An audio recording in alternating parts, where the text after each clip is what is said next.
मैं तो फिल्म बनाने वालों से सिर्फ इतना जानना चाहता हूँ, क्या ये डॉक्यूमेंट्री है या क्या ये कमर्शियल फिल्म है? अगर ये डॉक्यूमेंट्री है तो फिर हम मान के चलेंगे कि इसमें जो आपने दिखाया सही दिखाया, लेकिन फिल्म बनाने वाले भी कहते हैं कि it is based on reality but it is not a documentary. उसमें तरह तरह के झूठ दिखाए गए हैं बिलखसूस उस वक्त की हुकूमत के बारे में।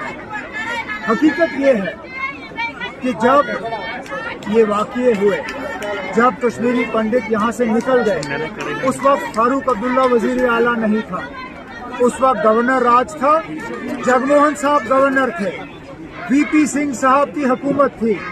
और वीपी सिंह की हुकूमत के पीछे कौन खड़ा था? बीजेपी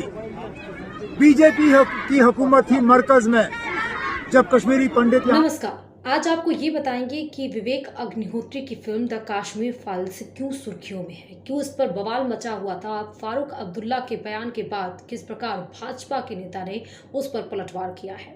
वीडियो को अंत तक जरूर देखिएगा। दरअसल हुआ यूं कि उमर अब्दुल्ला द्वारा द कश्मीर फाइल्स को झूठ का पुलिंदा बताए जाने के बाद भाजपा ने भी पलटवार किया। अब्दुल्ला ने कहा था कि यह फिल्म सच के कोसों दूर है, इसमें सही तथ्य नहीं दिखाया गया। अब भाजपा के अमित मालवीय ने उमर अब्दुल्ला के पिता और जम्मू कश्मीर के पूर्व मुख्यमंत्री फारूक अब्दुल्ला पर टिप्पणी की है।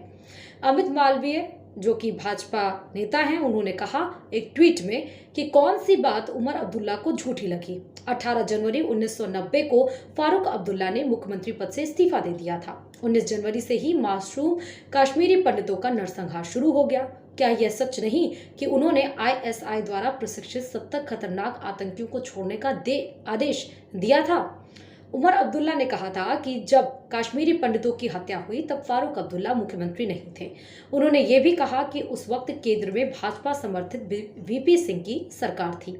मालवीय ने कहा कि 1984 में इंदिरा गांधी ने जगमोहन दास को जम्मू कश्मीर का राज्यपाल नियुक्त किया था। जुलाई 1989 में अपने इस्तीफे से पहले उन्होंने राजीव गांधी को घाटी में पनपते आतंकवाद को लेकर सावधान भी किया था। उन्होंने आगे ये कहा कि राजीव गांधी ने जगमोहन को लोकसभा की टिकट ऑफर किया, लेकिन उन्होंने इनकार कर दिया। इसके बाद उन्हें 20 जनवरी को दोबारा जम्मू कश्मीर का राज्यपाल बना दिया गया। 22 जनवरी को वह श्रीनगर पहुंचे, तब तक वहां जिहाद शुरू हो चुका था। The Kashmir files film in दिनों सुर्खियों में है और फिल्म को खूब पसंद भी किया जा रहा है। हालांकि इसी बीच फिल्म को लेकर अब उमर अब्दुल्ला भड़क भी गया है। जी दरअसल हाल ही में उन्होंने कहा कि विवेक अग्निहोत्री की इस फिल्म में बहुत सारा झूठ दिखाया गया है।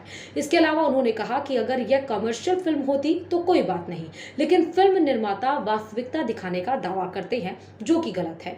इसी के साथ घाटी में कश्मीरी पंडितों को न बचाने को लेकर लगने वाले आरोपों पर उन्होंने कहा कि उस समय केंद्र में भाजपा के समर्थन वाली वीपी सिंह की सरकार थी।